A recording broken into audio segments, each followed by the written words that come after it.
はいどうも、ホルモン島田チャンネルのぶっちゃ島田です。ビールに合うおつまみ選手権、皆さんの優勝は何ですか？焼肉も焼き鳥も唐揚げもいいですが、自分が一番ビールに合うと思ってるのは餃子です。なんなら中華ってビールとの相性抜群ですよね。今日は餃子の王将で合流します。それでは早速行ってみましょう。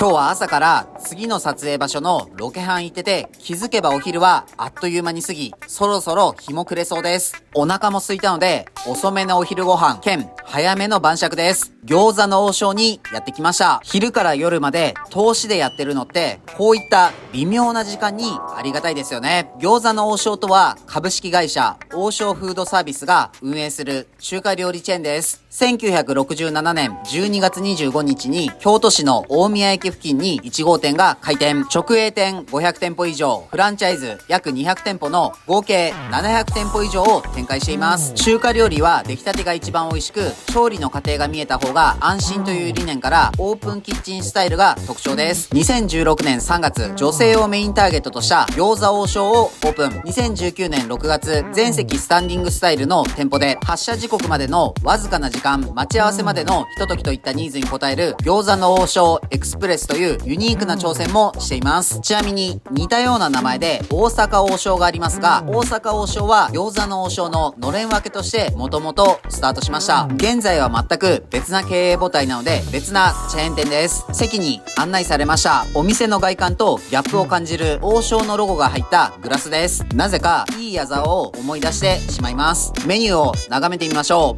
う。満足のメニュー量です。看板商品のやっぱり餃子は外せないですよね。あと王将のジャストサイズメニューが酒飲みにはありがたいんですよね。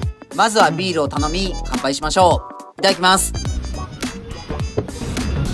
タレを準備します。餃子のタレにラー油と酢胡椒の2つを作ります。すぐ人に影響されます。人は常に誰かに影響されて生きていると語っていた中学の同級生 W 君の言葉が脳裏をよぎります。中学生ながら深いですね。料理が来るまでキムチをつまみに待ちましょう。辛さと塩気のバランスがいいですね。結構しっかりと量があって165円は安いですね。これだけつまみでもビール3杯はいけそうです。いろいろな種類の餃子がありますね。男は黙ってニンニク激増し餃子です。いぶし銀銀丸はこの後デートということでニンニクゼロを注文です。と、ここで先ほど頼んだ料理が続々と届きました。中華料理っていくつか品数揃うと一気にパーティー感が出ますよね。大勢で食べたくなるのもうなずけます。ジャストサイズは通常のサイズより小さいサイズでの提供ですが、いろいろな種類を少量ずつ楽しみたい人や、あと少し追加で食べたい人にはありがたいですね。まずはニラレバ炒めからいただきます。薄切りの豚レバーをさっと高温で野菜と炒めたシンプルなニラレバです。中華料理って野菜が特に美味しく変身しますよね。シャキッとした食感も残っていて、濃いめの中華の味付けもグッドです。カニ玉食べてみましょう。卵の火加減が絶妙です。硬すぎず柔らかすぎず、だけどレンゲを入れるととろっと崩れるふわとろ食感。味付けは甘酢あんで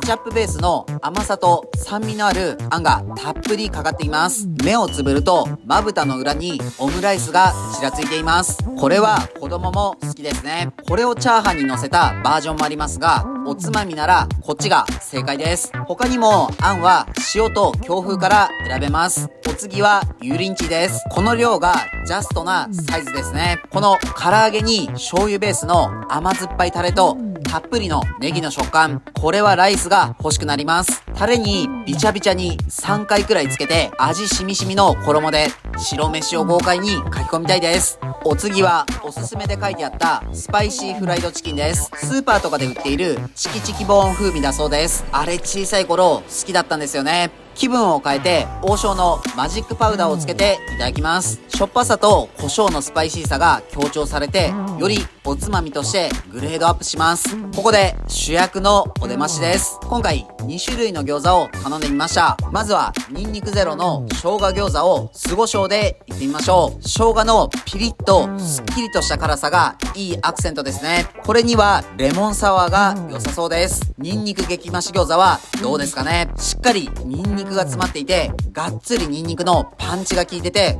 これは中毒性がありますね。いやー、こっちはやっぱりビールだったな。ここで卓上にあった辛さ10倍の鬼辛ラー油を追加です。このラー油はなかなか辛いですね。よく辛口とか書いてあってそこまで辛くないことありますが、しっかりと辛いですね。柚子風味の醤油だれもあるんですね。これいいですね。この柚子のさっぱりとした香りが餃子のこってりした感じとよく合います。ウォーミングアップはここらで終了です。締めのラーメンを頼みましょう。ここはシンプルに餃子の王将ラーメンにしましょう。ギンギン丸は極王チャーハンをチョイスです。ラーメン着丼です。税込み572円で、このボリュームはコスパ良すぎませんか？しっかりとボリュームのあるチャーシューとネギ、もやし、メンマという定番な具材が丼の中を素敵に飾っています。醤油豚骨ベースのスープで豚骨のコクがありますね。麺はちょっとチープな感じの麺ですが、この値段とクオリティなら全然ありですね。食べ応えがあります。ブッチャーが好きなタイプの少し歯応えある麺までテンションが上がります。ギンギン丸のチャーハンが到着したら、なんだかチャーハンに心移りしちゃいます。一口ちょうだいでめっちゃ食べる人たまにいますよね。なら3口ちょうだいとか初めに言ってほしいです。レタスのシャキッとした食感と具材の散りばめられた鮭、豚バラの旨味がご飯を炒めることで一つになっています。皆さん忘れてませんよ。ブッチャーの乙女心。ごま団子は中華のお口直しに鉄板です。この揚げたてのごま団子舐めてました。今日一来たかもしれません。香ばしいごまの風味とごまの食感、カリッと揚がった表面の生地と中のもちっとした生地のギャップ、熱々の濃厚なあんこ、これあと3つは食べたいです。バニラアイスとかにつけて食べたら合いそうです。お腹もだいぶ整いました。最後にアンケートに答えます。スタッフさん、美味しい料理をありがとうございます。お腹も気持ちも満たされて、今夜自宅で飲み直し用のおみやも買って帰りましょう。持ち帰り用のメニューが豊富なのも魅力の一つですね。今日も美味しかったです。ごちそうさまでした。はい、本日の動画は以上です。最後までご視聴ありがとうございます。餃子の王将いかがでしたか？リーズナブルにいろいろな中華が楽しめて大満足です。自分たちは群馬県前橋市と高崎市でホルモン島田というホルモン屋をやっています。群馬には美味しいお肉を食べられるお店がたくさんあるので、もし群馬に来た際はいろいろ探してみてください。この動画がいいなと思いましたらチャンネル登録、高評価よろしくお願いします。